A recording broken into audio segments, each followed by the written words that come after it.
Welcome to the Anxiety Specialist channel, where we discuss the science of psychology and science-based tools for treating and eliminating anxiety.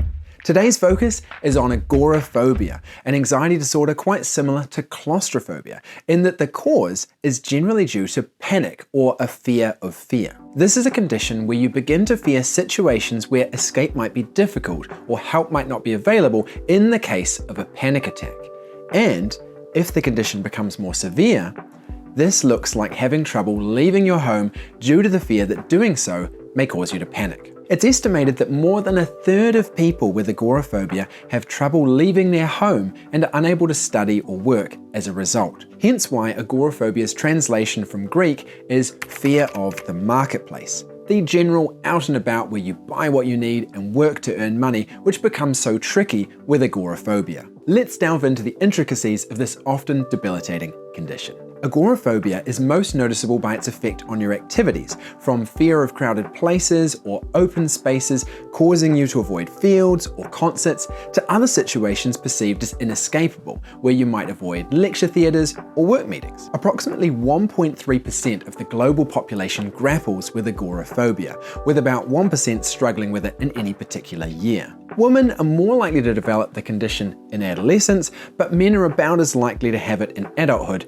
as women. Interestingly, it often surfaces between late adolescence and the early 20s, with 2.5% of adolescents struggling with agoraphobia. Just like claustrophobia, agoraphobia can trigger severe anxiety and panic attacks. Some common situations triggering this anxiety may surprise you. We've got shopping malls, crowded streets or public transportation, large open spaces like parks or squares, theatres or cinemas, standing in lines or being in a crowd, crossing bridges or being in tunnels, and being far from home or in an unfamiliar place. The physical and psychological symptoms of agoraphobia mirror those of a panic attack. Physically, you might notice shortness of breath or hyperventilation, increased heart rate, trembling or shaking, sweating, nausea or abdominal distress, feeling lightheaded or dizzy, chest pain or discomfort, and a sense of choking or suffocation. And psychologically, you may find yourself experiencing intense fear or dread, feeling like you're losing control or going crazy, worrying that your anxiety is very visible and will be judged by those around you, fearing that you might die or get seriously ill, and actively avoiding situations that trigger these feelings. So what sparks agoraphobia? Why do we develop this fear?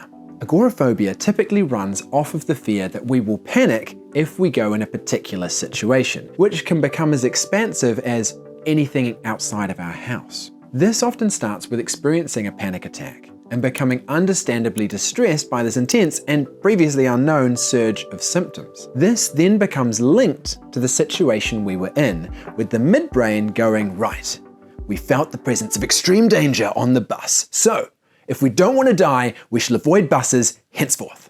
Interestingly, the reason we fear having panic or high anxiety with agoraphobia is most commonly due to a social fear, that other people will be able to tell we're anxious and judge us as weak, or we won't be able to act right in that meeting, or we'll run out and embarrass ourselves in front of everyone. We then start to avoid these situations so as to not embarrass ourselves or be in danger, though many people are only aware of the brain's shortcut thought that panic attacks are bad and we don't want another one of those. And voila, once you have significant avoidance due to this fear for at least 6 months, you have agoraphobia. That initial panic attack often follows a period of stress or a stressful event, like the death of a grandparent, and are very heritable, meaning you'll likely find that one of your parents or grandparents struggled a bit with something like this. They pass on to you the idea that emotions can be dangerous, and you only need a match in the form of your first panic attack to kick the bonfire of this anxiety condition off. It's common for people to cope with agoraphobia by relying heavily on other family members, a spouse or close friend to do their shopping and household errands, and when they need to go out, arranging to have one of these comfort people go with them. And of course, to use alcohol and sedative medication as a way to bring down the distress and panic so as to feel safe from it. Treatment is highly successful and often involves cognitive and behavioral therapy, including exposure, similar to claustrophobia, starting with small, manageable steps to gradually confront feared situations, which can just start out as imagining them. while learning coping strategies to manage anxiety effectively and break the cycle of panic attacks. This generally takes at least 8 to 12 weeks, with some people needing more time to learn and implement their new skills. It has a low relapse rate, so you're generally free from it from there, and is effective at reducing or eliminating anticipatory anxiety and avoidance of the very activities you want to be able to do, and the panic attacks that are the hallmark feature of this disorder. Treatment can be complicated by people having trouble leaving home to come to therapy sessions, which is why I've got a 90-day program to work you through this that's completely online, where you don't have to leave your home to do it. You can check that out down below. Understanding agoraphobia helps break down the barriers to seeking support and initiating steps toward treating this anxiety disorder. Remember, progress might be gradual, but each step forward is a victory worth celebrating. So there you go.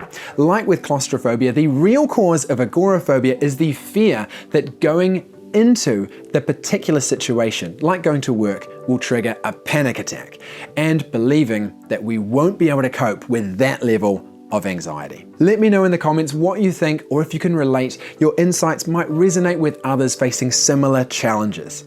I'd love to hear from you.